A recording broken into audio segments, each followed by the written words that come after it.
Dans cette vidéo, vous allez voir les meilleures recettes végétales sans tofu. Vous êtes sur la chaîne de Secrets Nutritionnistes, je suis Marie et je suis rédactrice du blog pour tous les gourmands qui veulent manger sain. Restez bien jusqu'à la fin pour découvrir le super burger de lentilles. Dans cette vidéo, je vais vous proposer quelques recettes végétales sans tofu pour vous accompagner avec ces quelques recettes dans une transition plus végétale. Alors, je vous propose de démarrer en fait pour ces recettes végétales avec dans mes 3 légumineuses favorites qui permettent vraiment efficacement finalement de remplacer la viande, les pois chiches. Alors les pois chiches, il n'y a pas besoin de se casser la tête. La version simple, c'est d'avoir un bocal de pois chiches en bocal. Voilà, pré-cuit en fait, hein. Et puis d'intégrer finalement ces pois chiches pré-cuits dans une salade, une soupe, un tagine, une ratatouille, etc. En fait, vous trouverez dans le lien de description en bas de la vidéo tout un article que j'ai fait avec plein de recettes de pois chiches et vous retrouverez la vidéo alléchante qui donne envie de regarder les recettes avec les photos dans une vidéo que je vous mets au-dessus. Alors par exemple, en recettes qui sont assez alléchantes avec des pois chiches, il y a les pois chiches rôtis aux épices, les pois chiches masala, bien sûr les différentes sortes de houmous, les falafels, mais on peut aussi faire de la mousse au chocolat, très digeste et très légère, avec uniquement le jus de cuisson des pois chiches. C'est très bluffant et très bon. Ensuite, pour faire tout ça, il y a une petite technique qui permet vraiment une meilleure digestion intestinale des pois chiches.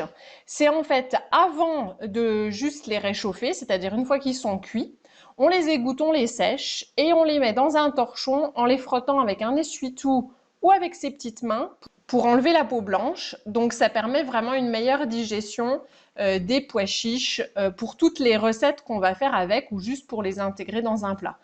Il y a une autre technique aussi avec un aliment très intéressant, riche en protéines végétales, c'est le quinoa. Et en fait, pour enlever cette amertume que peut avoir le quinoa cuit, il faut le rincer avant la cuisson. Et si on ne sait pas ça, eh ben on peut avoir un quinoa très amer et qu'on n'apprécie pas finalement. Je vous propose une deuxième recette très intéressante qui est une version végétarienne du chili con carne.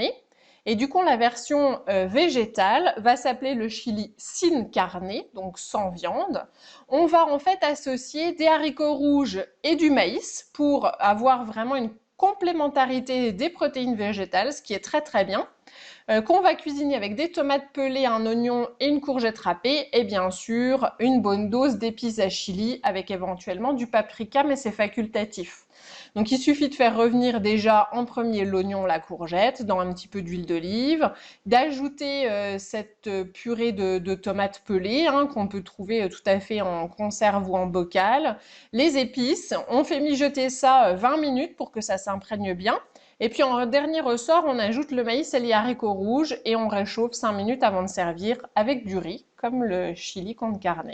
Ensuite, je vous propose, j'en profite, un plat de lentilles vous parler à la provençale de la formation que je lance ensuite décliner en steak de lentilles. Moins de viande sans carence. Donc ces lentilles à la provençale, elle est disponible dans un lien de la description dessous. C'est un accompagnement rouge en lamelles, en ligne, d'utiliser soit des lentilles corail pour les manger en 5 modules, soit des lentilles vertes. Et en fait, ça permet vraiment pour objectif d'être accompagné par une nutritionniste de lentilles ensuite. Pour faire cette transition, au-delà des recettes, mais pour savoir finalement comment faire, quoi mettre dans sa liste de courses, quoi avoir dans son placard, à 20 minutes.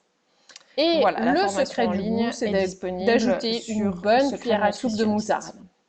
Ça permet d'avoir un bon plat de lentilles qui peut remplacer la viande occasionnellement.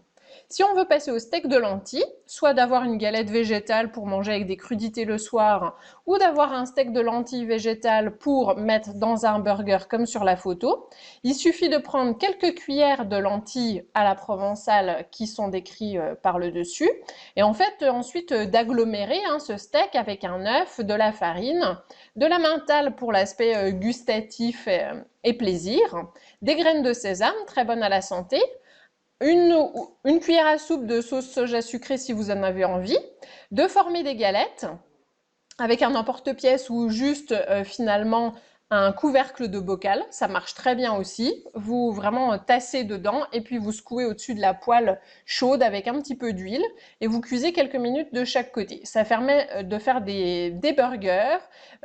Faut mettre quand même assez de farine pour agglomérer, donc de la farine de bonne qualité.